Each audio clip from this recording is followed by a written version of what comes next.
हमारे YouTube channel में आप सभी का स्वागत है और आप सभी को हमारी तरफ से जय श्री राम।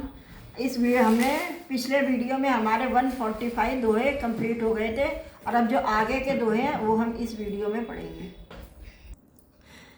नील सरोवर नील मणि नील निर्धर श्याम लाजय तन शोभा निरखी कोटि कोटि सत्काम। इसका मतलब है भगवान के नीले कमल नील मणि और नीले जल युक्त मेघ के समान कोमल प्रकाशमय और सरस श्याम वर्ण चिन्मय शरीर की शोभा को देखकर करोड़ों कामदेव भी लजा जाते हैं। शरद मयंक बधन छवि सींचा चारु कपोल चिबुक दरग्रीवा अधर अरुण रद सुंदर नासा बिद कर निकर बिनिदक हासा। मतलब कि उनका मुख शरद पूर्णिमा के चंद्रमा के समान छवि की सीमा स्वरूप था। गाल और ठोड़ी बहुत सुंदर थे, गला शंख के समान लाल थे और लाल होठ दांत और नाक अत्यंत सुंदर थे। हंसी चंद्रमा के किरणवली को भी नीचा दिखाने वाली थी।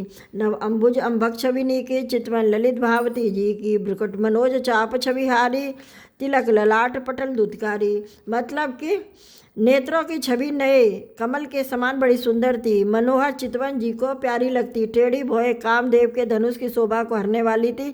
ललाट पटल पर प्रकाश में तिलक था। कुंडल मकर मुकुट श्रीभ्राजा कुटिल केश जनु मधुप समाजा उर श्री वत्स रुचिर वनमाला पदिक हार भूषण मणिजाला। मतलब कि कानों में मकराकृत यानी मछली के आकार के कुंडल और सिर पर मुकुट सुशोभित था। टेढ़े घुंघराले काले बाल ऐसे सघन थे मानो भौरों के झुंडों। हृदय पर श्री व सुंदर माला रतन जडित हार और मणियों के आभूषण सुशोभित थे। के हर कंधर चार जनेऊ बाव विभीषण सुंदर तेऊ करि कर सरिस सुभग भुज दंडा कटनी संग कर सर को दंडा। मतलब कि सिंह किसी गर्दन थी, सुंदर जनेऊ था, भुजाओं में जो गहने थे वो बहुत सुंदर थे। हाथी की सूंड के समान उतार चढ़ाव वाले सुंदर भुजदंड थे। कमर में तरकस और हाथ में बाण और धनुष शोभा पा रहे थे। तड़ित बिन्दिक पीत पट उदर रेख बढ़ती नाभि मनोहर लेत जनु जमुन भवर छबिछीन। यानी कि स्वर्ण वर्ण का प्रकाश में पीताम्बर बिजली को लजाने वाला। पेट पर सुंदर 3 रेखाएं त्रिवली थी। नाभि ऐसी मनोहर थी मानो यमुना जी के भवरों की छवि को छीन लेती हो। पद राजीव बरन नहीं जानी मुनि मन मधुप बरस बसई जन्माही वाम भाग शोभते अनुकूला आदि शक्ति छबिनिधि जगमूला। मतलब कि जिसमें मुनियों के मन रूपी भौरे बसते हैं। भगवान के चरण कमलों का तो वर्णन नहीं किया जा सकता। भगवान के बाएं भाग में सदा अनुकूल रहने वाली शोभा की सी रांची जगत की मूल कारण रूपा आदि शक्ति श्री जानकी जी सुशोभित है। जासु अंश उपजही गुण खानी अगिनत लक्ष्य उमा ब्रह्मानी भ्रकुट विलास जासु जगोई राम भाव दिस सीता होई। इसका मतलब है जिनके अंश से गुणों की खान अगणित लक्ष्मी पार्वती और ब्राह्मणी यानी त्रिदेवों की शक्तियाँ उत्पन्न होती है तथा जिनकी भौं के इशारे से जगत की रचना हो जाती है। वहीं भगवान की स्वरूपा शक्ति श्री सीता जी और रामचंद्र जी की बाईं ओर स्थित है। छवि समुद्र हरि रूप बिलोगी एक टक रहे नयन पटरों की चित वही सादर रूप अनुपा तृप्ति न मानई मन शत्रुपा। मतलब कि शोभा के समुद्र श्री हरि के रूप को देखकर मनु शत्रुपा नेत्रों के पट यानी पलके रोके हुए एक टक स्तब्ध रह गए। उस अनुपम रूप को वे आदर सहित देख रहे थे और देखते देखते अघाते न थे। हरस विवस्तन दशा बुलानी परे दंड अब गई पदपानी सिर पर से प्रभु निज कर कंजा तुरंत उठाए करुणा पुंजा।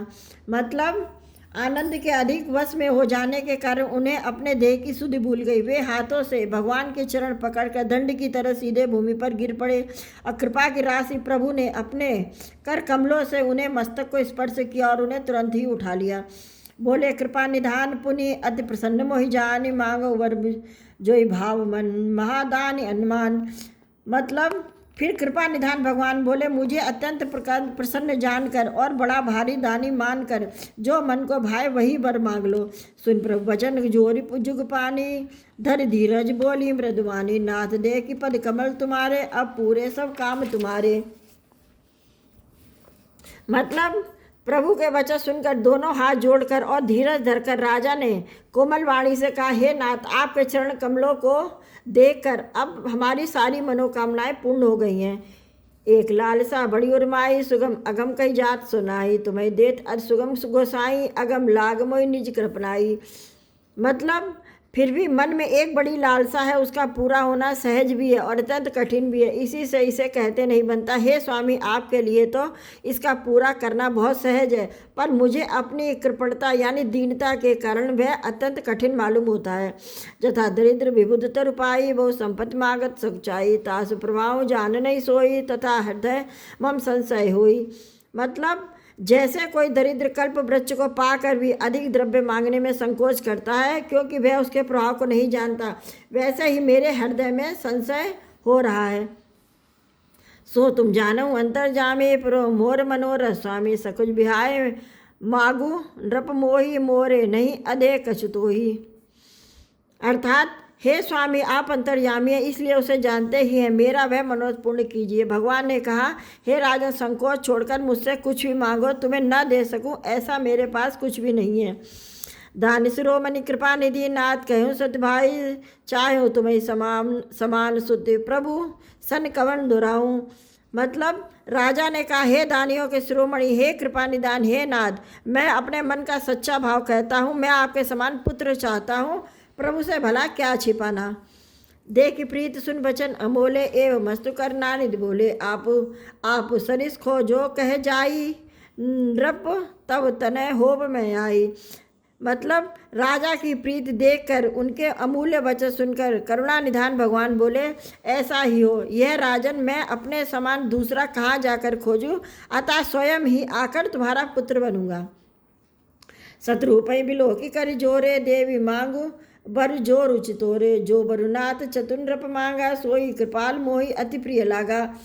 अर्थात सतरूपा जी को हाथ जोड़े देखकर भगवान ने कहा, हे देवी, तुम्हारी जो इच्छा हो सो वर मांग लो। सतरूपा ने कहा, हे नाथ, चतुर राजा ने वर मांगा कि हे कृपालु, वह मुझे बहुत ही प्रिय लगा।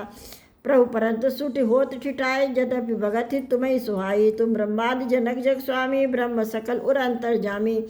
मतलब परंतु हे प्रभु, बहुत ठिठाई हो रही है, यद्यपि हे भक्तों का हित करने वाले, वह ठिठाई भी आपको अच्छी ही लगती है। आप ब्रह्मा आदि के भी पिता यानी उत्पन्न करने वाले, जगत के स्वामी और सबके हृदय के भीतर को जानने वाले हैं। असमझत मन संशय हो ही, कहा जो प्रभु प्रवान पुनि सोई, जे निज भगत नाथ तब आए, सो सुख पावई जो गति लहें। अर्थात ऐसा समझने पर मन में संदेह होता है, फिर भी प्रभु जी ने जो कहा वही प्रमाण और सत्य है। मैं तो यह मांगती हूँ कि हे नाथ, आपके जो निज बन है, वे जो अलौकिक अखंड सुख पाते हैं और जो परम गति को प्राप्त होते हैं। सोई सुख सोई गति सोई भगति, सोई निचरण सनेऊ, सोई विवेक सोई रहन, प्रभु हमें कृपा कर देऊ। मतलब हे प्रभु, वही सुख, वही गति, वही भक्ति, वही अपने चरणों में प्रेम और वही ज्ञान और वही रहन सहन कृपा करके हमें दीजिए। सुन मृद गुण रुचुर बर रचना, कृपा सिंधु बोले मृदु बचना, जो कछ रुच तुम रे मन माही, मैं सो दीन सब संशय नाई। अर्थात रानी की कोमल गूढ़ और मनोहर श्रेष्ठ वाक्य रचना सुनकर कृपा के समुद्र भगवान कोमल वचन बोले, तुम्हारे मन में जो कुछ इच्छा है वह सब मैंने तुमको दिया है, इसमें कोई संदेह ना समझना। मात विवेक अलौकिक तोरे, कबो न मिटे अनुग्रह तोरे, बंदी चरण मन कहूँ बहोरी, अबर एक बिनती प्रभु मोरी। मतलब हे माता, मेरी कृपा से तुम्हारा अलौकिक ज्ञान कभी नष्ट ना होगा। तब मनु ने कहा, भगवान के चरणों की वंदना करके फिर कहा, हे प्रभु, मेरी एक विनती और है। सुध बिस्की के तो पदरति हो, मोहि बड़ मूड कहे किनको, मुनि बिनु फनी जिम जल बुनि, बिनु मीना मम जीवन में तुम्हें अधीना। इसका मतलब है, आपके चरणों में मेरी जैसी प्रीति हो जैसी पुत्र के लिए पिता की होती है, चाहे मुझे कोई बड़ा भारी मूर्ख ही क्यों ना कहे। जैसे मणि के बिना सांप और जल के बिना मछली नहीं रह सकती है, वैसे ही मेरा जीवन आपके अधीन रहे, यानी आपके बिना न रह सके। अस्वर मागे चरण गए रहे, एवं मस्त कर नानी कहूँ, अब तुम मम अनुशासन मानी, बसई जाय सुरपत राजधानी। अर्थात ऐसा वर मांग कर राजा भगवान के चरण पकड़कर रह गए। तब दया के निधान भगवान ने कहा, ऐसा ही हो, अब तुम मेरी आज्ञा मानकर देवराज इंद्र की राजधानी यानी अमरावती में जाकर वास करो। तहकर भोग विशाल तात गए कचकाल पुनि, होयो अवध भुआल, तब मैं होब तुम्हार सुत। मतलब हे तात, वहाँ स्वर्ग के भोज से भोग भोग कर कुछ काल बीत जाने पर तुम अवध के राजा हो गए, तब मैं तुम्हारा पुत्र होऊंगा। इस वीडियो में हमारे 150 दोहे कंप्लीट हो गए हैं और जो आगे के दोहे हैं वो हम अगले वीडियो में डालेंगे और रामचरितमानस पढ़ेंगे। आपको हमारे वीडियो कैसे लग रहे हैं प्लीज़ हमको ज़रूर बताइएगा और हमारे चैनल को तो सब्सक्राइब ज़रूर कीजिए। इससे आपको रामचरितमानस के डेली आपको दोहे चौपाई मिलते रहेंगे। तो चलिए, जय श्री राम। अब हम